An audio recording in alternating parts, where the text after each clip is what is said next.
बहुत बड़ा फ़र्क है अहंकार और संस्कार में।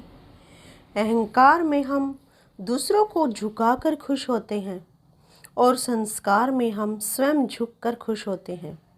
कई बार आप लोग देखते होंगे कोई अहंकारी व्यक्ति क्या होता है कि वो अपनी गलती मानने के लिए रेडी नहीं होता और हमेशा दूसरों में ही गलती निकालता रहता है और दूसरों से ही माफ़ी मंगवाता रहता है। कुछ ऐसे लोगों को आसपास कभी न कभी अपनी लाइफ में आप लोगों ने देखा ही होगा। तो वो अहंकार से परिपूर्ण होते हैं, लेकिन जो अहंकार को एक तरफ रखकर इस ज़िंदगी को जीता है, असली मज़ा तो वही ले पाता है। तो संस्कार अपने जीवन में रखिए और संस्कारिक जीवन जीने से हमें एक बहुत ही अच्छी संतुष्टि मिलती है। तो हमेशा घमंड को दूर रखकर हमें संस्कारों से युक्त ज़िंदगी को जीना चाहिए, जिससे कि हम जीवन का अच्छे से आनंद उठा सकें। परमात्मा दुनिया का सबसे बड़ा डॉक्टर है और प्रार्थना दुनिया की सबसे बड़ी दवाई है ना। वो कहते हैं ना, किसी की दुआओं में शामिल अगर हम हो जाएं तो हमें कोई कुछ नहीं कर सकता। तो दुआ बहुत बड़ी चीज़ है। तो किसी की बद्दुआ मत लें। ऐसा कोई कार्य न करें कि लोग आपको बद्दुआ दें, आपको गालियां दें। तो हमेशा दुआ लेने की कोशिश करें। लोगों की प्रार्थनाओं में आप शामिल होइए कि लोग आपके लिए दुआ करें। ऐसा कुछ कीजिए। कम से कम ऐसा कुछ ना कर पाओ तो किसी का बुरा तो हम ना ही करें तो बहुत ही अच्छा होगा हमारे लिए। तो परमात्मा से हमें मिलन कब होगा, कैसे होगा? सिर्फ पूजा पाठ करने से, कर्मकांड ऐसे करते रहें कुछ न कुछ, ऐसे थोड़ी। हमें क्या करना होगा? परमात्मा में लीन होकर हमें वो कार्य करने होंगे जो कि परमात्मा को अच्छे लगते हैं। हम सब जानते हैं कोई भी गलत कार्य परमात्मा को, भगवान को अच्छा नहीं लगता। तो अच्छे कार्य करके ही हम भगवान को पा सकते हैं और भगवान के करीबी हो सकते हैं, भगवान के सच्चे भक्त हो सकते हैं। सिर्फ पूजा पाठ करके और बड़ों की सेवा करो ना, भूखे को खाना खिलाओ ना, किसी असहाय जीव जंतु की सेवा करो ना, उसको खाना दो ना, तो यह सब अगर करोगे तो उस पूजा पाठ का क्या मतलब फ़र्क लगेगा? कुछ लगेगा? कुछ भी नहीं मिलने वाला। सिर्फ पूजा पाठ से कुछ नहीं होगा। पूजा पाठ की ज़रूरत ही नहीं है। मैं तो कहती हूँ हमें सिर्फ मन की संतुष्टि में मानती हूँ मिलती है पूजा पाठ करने से, लेकिन अकेली पूजा पाठ ये नहीं कि आप पूजा पाठ करते रहो और किसी का दिल दुखाते रहो, या किसी का दिल ना दुखाओ। पूजा पाठ करने की भी ज़रूरत नहीं है।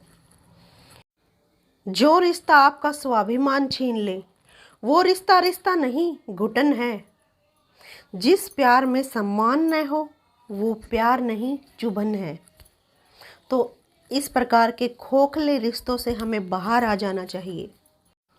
आपका दर्द सिर्फ दो लोग ही जानते हैं, एक आप खुद और दूसरा ईश्वर, और तीसरा कोई भी नहीं। और इस तीसरे के चक्कर में कभी मत पड़ना।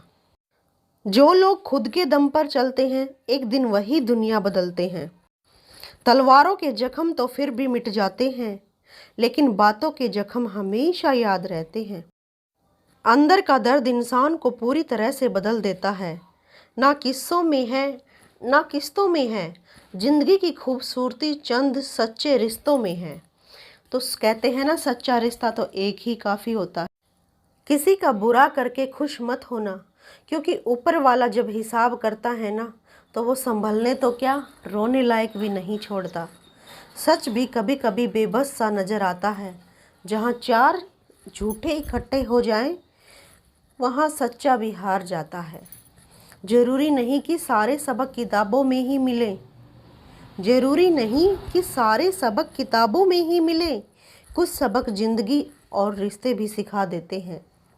चाहे कुछ ठीक हो या ना हो, सब कुछ ठीक है यह कहने की अब आदत सी हो गई है। खुद को इतना कमज़ोर मत समझो कि लोग आप पर हावी हो जाएं। आपका फ़ायदा उठाने लगें। अपनी कमज़ोरी को हर किसी के सामने मत रखो। हर किसी के सामने रोना मत रोने बैठ जाओ, क्योंकि समझने वाला यहाँ कोई नहीं होता। रो कर पूछ लेते हैं और हंस कर उड़ा देते हैं। घटिया लोगों की पहचान यही होती है कि आप उन्हें जितनी इज्जत दोगे वो आपको उतनी ज़्यादा तकलीफ़ देंगे। तो ऐसे घटिया लोगों से हमें बच के रहना चाहिए, दूर रहना चाहिए, ताकि बार बार हम जिंदगी में परेशान ना हो। ख़त्म कर दो उन रिश्तों को जो आपके हिस्से का वक्त किसी और को देने लगे हैं। एक वक्त था जब हम हंस कर उठा करते थे। एक वक्त था जब हम हंस कर उठा करते थे। और आज कई बार बिना मुस्कुराए ही शाम हो जाती है। क्या हो गया है यह? उसे छोड़ देना ही सही है जिसे आपकी कीमत ही ना हो। घमंड भरी बातें करके किसी का दिल नहीं दुखाना चाहिए, क्योंकि समय घमंड भी तोड़ देता है और बात करने लायक भी नहीं छोड़ता। जो अपने के सताए होते हैं ना, जो अपने लोगों के सताए होते हैं, जो वो बहुत कठोर हो जाते हैं, दिल से भी और बोली से भी। बनावटी रिश्तों से कई गुना बेहतर है कि आप अकेले ही रहना सीख लो। उससे तो अच्छा ही है ना जो बनावटी रिश्ते, दिखावा जो है वो दिखावा, उससे तो अच्छा है, बेहतर है आप अकेले ही रहो। समय बताने वाले तो बहुत मिलेंगे, पर समय पर काम आने वाले बहुत कम मिलेंगे। ये देख लेना आप ज़िंदगी में। मुझे कमेंट में ज़रूर बताना ऐसा होता है या नहीं। तूफान का आना भी ज़रूरी है ज़िंदगी में, तभी तो पता चलता है कि कौन हाथ पकड़ता है और कौन साथ छोड़ता है। मैंने हर किस्म के लोग देखे हैं अपनी ज़िंदगी में, मदद लेकर शुक्रिया बोलने वाले भी और मदद लेकर बेवकूफ़ बोलने वाले भी।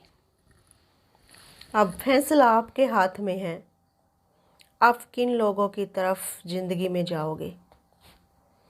माना कि पहले पता नहीं होता, मुंह पर लिखा नहीं होता, लेकिन ज़िंदगी के अनुभव से हमें धीरे धीरे कुछ न कुछ पता चलने लग जाता है और फिर हम बहुत कुछ जान जाते हैं।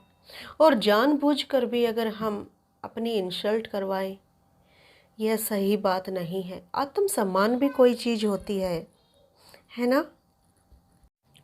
वक्त से पहले मिली चीज़ें अपना मूल्य खो देती हैं और वक्त के बाद मिली चीज़ें अपना महत्व खो देती हैं। यानी जो भी है वो समय पर ही अच्छा लगता है। कहते हैं ना, समय आएगा तो सब ठीक हो जाएगा, यानी समय अभी नहीं आया है।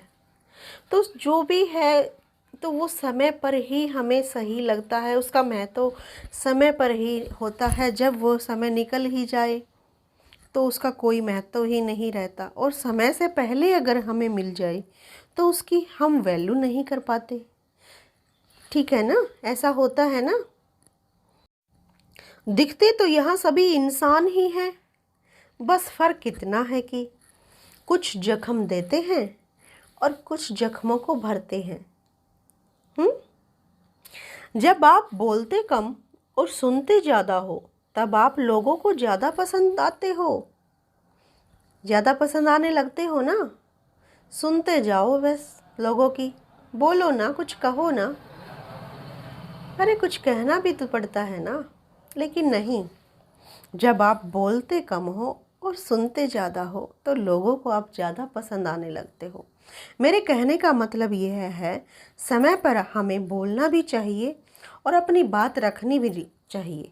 ये नहीं कि आप सामने वाला जो कुछ कह रहा है, गलत कह रहा है, सही कह रहा है, वो सुनते ही जाओ। हाँ, सुनना ज़रूरी है, अच्छा श्रोता बनना ज़रूरी है। मैं मानती हूँ कम बोलना बहुत ही अच्छा है, लेकिन इतना कम बोलना भी अच्छा नहीं कि अपनी बात ही ना रख पाओ, घुटन महसूस होने लगे हमें। इतना भी सिंपल और सादा नहीं होना है, इतना भी कम नहीं बोलना चाहिए।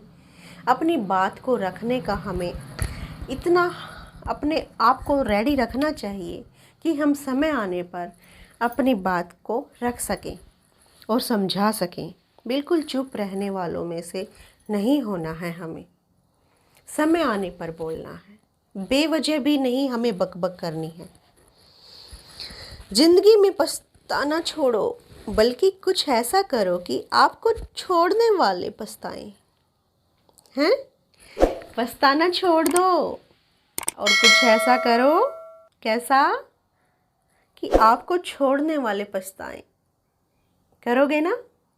आज से, अभी से कुछ ऐसा करेंगे कि आपको छोड़ने वाले पछताएंगे। स्टार्ट अभी से, लगातार शुरुआत कर दो ज़िंदगी में। कुछ करके दिखाओ, कुछ बन के दिखाओ। अपनी वैल्यू को कम मत होने दो। यहाँ उसी की वैल्यू है, बिना कुछ करने वाले की यहाँ कोई वैल्यू नहीं है। कुछ बन के दिखाओ, कुछ करके दिखाओ। आप में कोई तो हुनर होगा, कुछ तो भगवान ने किसी न किसी को कुछ न कुछ हुनर देकर ज़रूर उतारा है इस ज़मीन पर। हमें बशर्ते उसको पहचानने की ज़रूरत है और उसको निखारने की ज़रूरत है। तो कर जाइए कुछ ऐसा, दुनिया वाले आपको देखते रहें। तो ज़िंदगी में पछताना छोड़ो, कुछ ऐसा करो कि आपको छोड़ने वाले पछताएं। कल फिर मिलते हैं बहुत ही प्यारी सी वीडियो के साथ, एक नए टॉपिक के साथ। Thank you so much, love you all, bye.